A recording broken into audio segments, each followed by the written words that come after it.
안녕하세요. 뿌리 깊은 나무 학원입니다. 삼본고 1학기 수학시험은 중간고사부터 난도가 상당히 높았습니다. 특히 중간고사는 전체 20문항 가운데 절반이 심화였고 2차 함수와 항등식의 어려운 문제가 집중됐습니다. 기말고사는 조금 다른 형태였습니다. 행렬, 여러가지 부등식, 경우의 수와 순열이 각각 6문항씩 출제되면서 특정 단원 하나보다 시험 범위 전반을 고르게 준비했는지가 중요했습니다. 화면을 보면서 두 시험의 차이를 정리해 보겠습니다.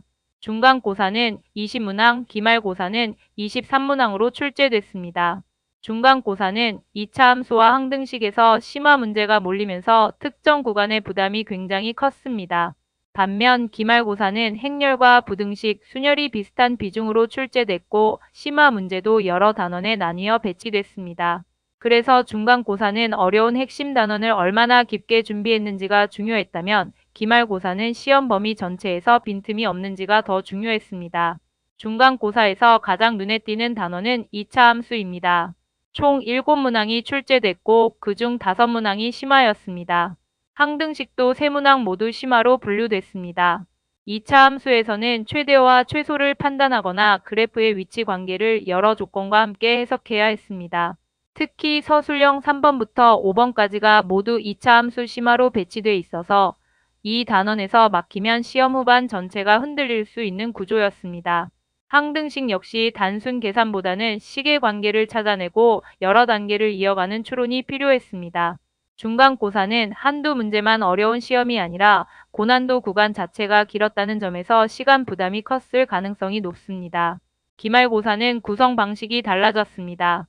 행렬, 여러가지 부등식, 경우의 수와 순열이 각각 6문항씩 출제됐습니다. 세 단원이 거의 동일한 비중을 차지한 셈입니다. 행렬에서는 기본 연산부터 성질을 이용한 심화까지 폭넓게 나왔고 부등식에서는 해의 범위를 정확하게 나누는 과정이 중요했습니다. 경우의 수와 순열은 6문항 가운데 기본 문제가 하나도 없고 실력 3문항과 심화 3문항으로 구성됐습니다. 공식을 바로 적용하기보다 조건에 맞는 경우를 직접 나누고 빠지거나 겹친 경우가 없는지 확인해야 했습니다. 중간고사가 2차 함수와 항등식이라는 특정 고난도 영역을 깊게 파는 시험이었다면 기말고사는 여러 단원에서 고르게 사고력을 요구하는 시험에 가까웠습니다. 다음 시험을 준비할 때는 단원별로 공부의 깊이를 다르게 가져갈 필요가 있습니다. 2차 함수와 항등식은 기본 유형만 반복해서는 부족합니다. 그래프의 최대 최소나 위치 관계처럼 조건이 달라질 때 풀이가 어떻게 바뀌는지를 직접 비교해 보는 연습이 필요합니다. 행렬은 연산 자체의 정확도를 높이면서 성질을 이용해 규칙을 찾는 문제까지 이어서 준비해야 합니다. 순열과 부등식은 조건을 머릿속으로만 처리하지 말고 가능한 경우와 범위를 직접 적어보는 습관을 만드는 것이 좋습니다. 또 3본고처럼 심화 비중이 높은 시험에서는 서술형까지 생각하면서 풀이 과정을 논리적으로 정리하는 연습이 필요합니다. 답을 맞히는 데서 끝내지 말고 왜 이 조건을 나눴는지, 왜 이 식이 나오는지를 스스로 설명할 수 있어야 합니다. 이번 1학기 시험 치르느라 모두 고생 많으셨습니다.